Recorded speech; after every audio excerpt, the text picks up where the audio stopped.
Greetings. I wanted to make a super quick video which takes a very brief look at this volume of this particular encyclopedia, the Encyclopedia of African American Culture and History.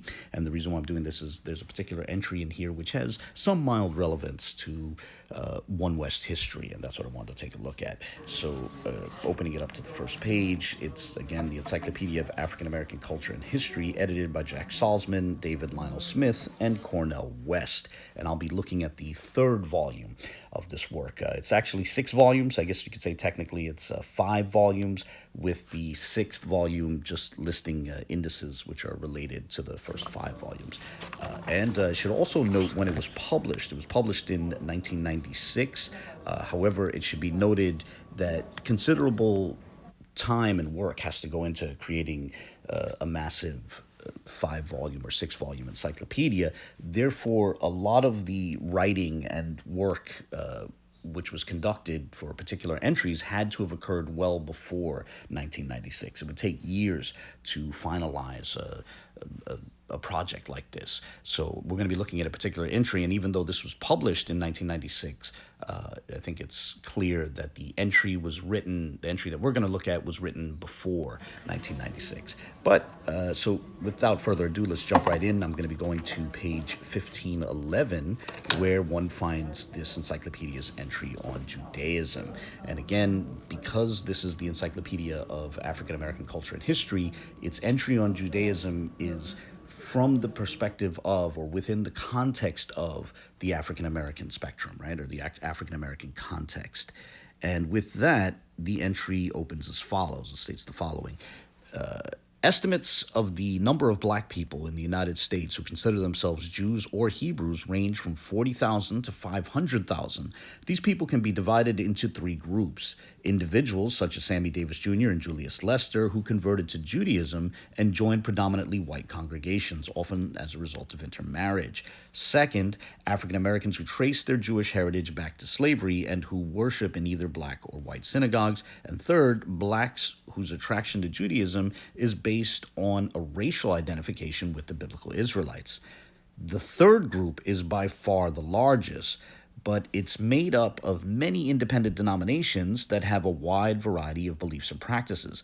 The best known are the Black Jews of Harlem, the Temple Bethel congregations, the Nation of Yahweh, the original Hebrew Israelite nation, and the Israeli School of Uni. And then it cuts off, it goes to the next page. So we're going to jump to the next page, which is page 1512, and you'll see the rest of it, the Israeli School of Universal Practical Knowledge. And then it continues to mention other groups like the Church of God, the Nubian Islamic Hebrews, and it even mentions Rastafarians and Reconstructionist Black Jews. But whatever the case, so this entry, which was written before 1996, mentions One West, and it calls it the Israeli School of Universal Practical Knowledge. And that's an indication of how old it is, when this writing first started.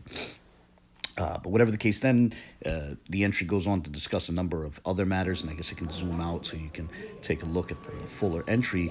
But I'm going to jump ahead to the next page, next is the last page of the entry, which is page 1514, as it returns to the topic of the ISUPK, the Israeli, not Israelite, Israeli School of Universal Practical Knowledge, and it states the following. The Israeli School of Universal Practical Knowledge was founded in Harlem during the 1960s and claims to have branches throughout the United States. 2 of their leaders are Tahar, who describes himself as a high priest, and Peter Sherrod, who runs the school.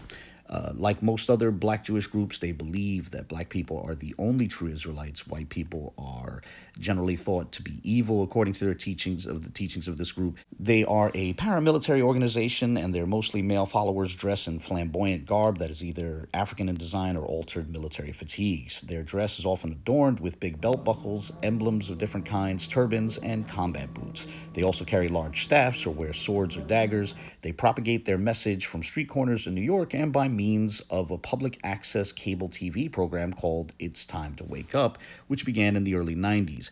They teach that the 12 tribes of Israel correspond to, quote, Negroes, i.e. African Americans, West Indians, Haitians, Dominicans, Panamanians, Puerto Ricans, Cubans, North American Indians, Seminole Indians, Brazilians, Argentinians, and Mexicans, end quote.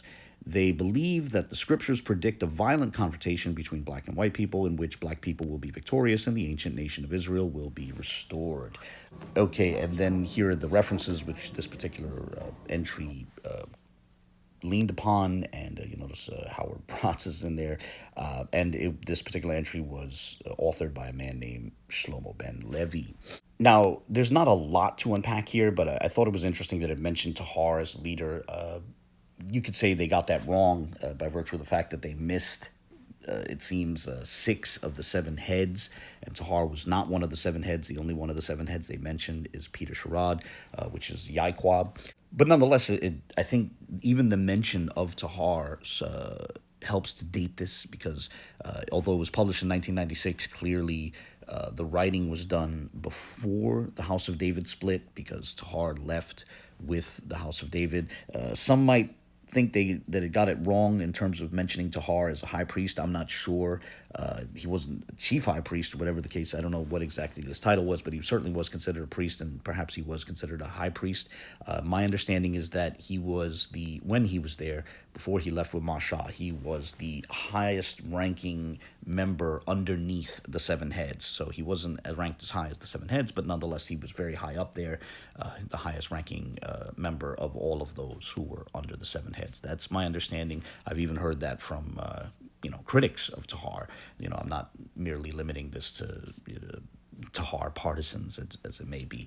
Whatever the case, I just wanted to show that. I thought it was interesting to see this entry, this attempt by someone to mention different Israelite groups and mention One West back when it was called the ISUPK, although the Israeli School of Universal Practical Knowledge, not the Israelite School of Universal Practical Knowledge, back in the apparently early 90s, from before the House of David split. So I just want to share that as a little bit of information, a little bit of trivia, a citation relevant to One West history.